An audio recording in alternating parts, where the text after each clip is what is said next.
Okay, so how this game is set up right now is that there's enemies from levels 1 through 15, and then there's harder enemies from level 16 through 32. Eventually going to get medium difficulty enemies added in. Just, I think the more variants of enemies we have, the more there'll be these discrete increases in difficulty, but if we have enough of them, it'll hopefully be a smoother gameplay experience as you get better as a player.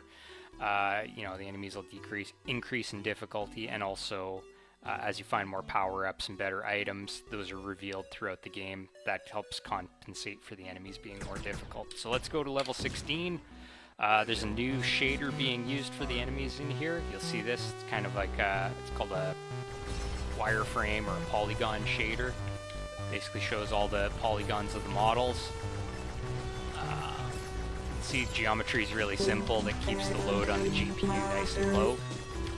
It's critical when things are this difficult, like these enemies take a lot of shots. You got to collect these power-ups. This is going to be difficult.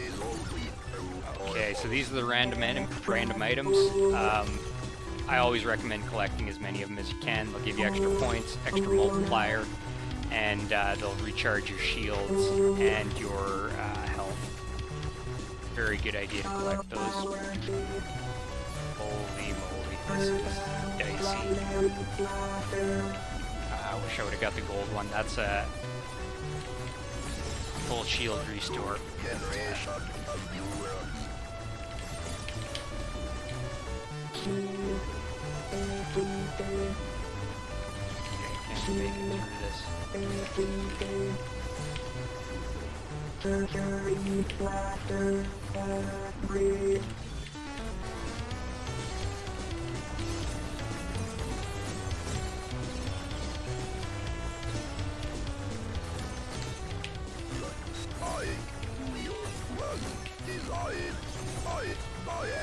Okay, pull things back there a little bit. So you can see some of the strategy. If you're able to stop moving, then stop shooting, and you can maneuver around the screen really rapidly. It's good for collecting items.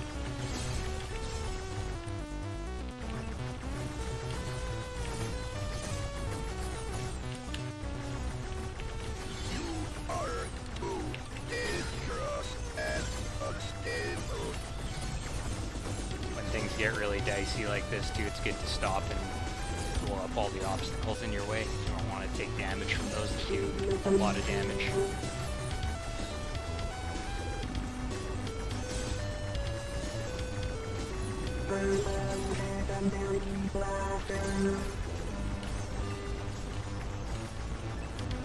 As your blasters change color, they become more powerful. Blue's the weakest. Purple's medium power. Once you get red, then you're doing a lot of damage at that point.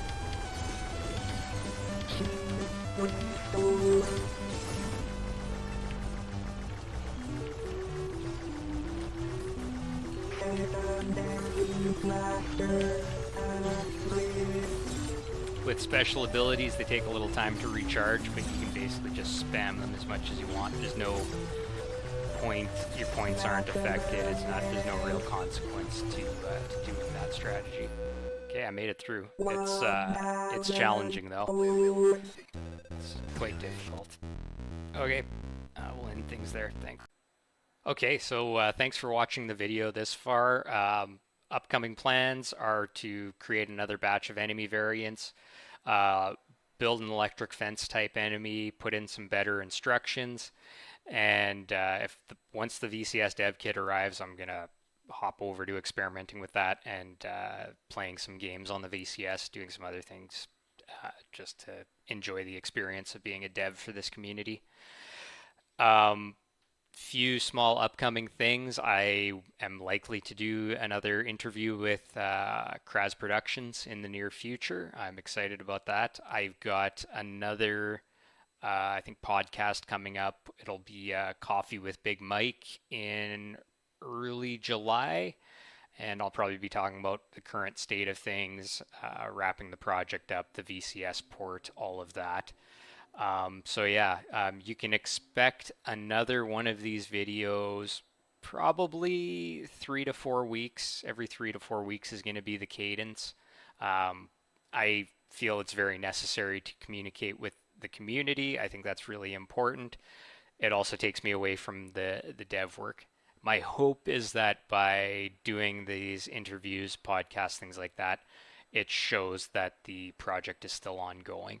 So I'll be posting those in the VCS Discord channel that's set up for Superstar Shooter 16 so that people can continue to stay engaged with the project.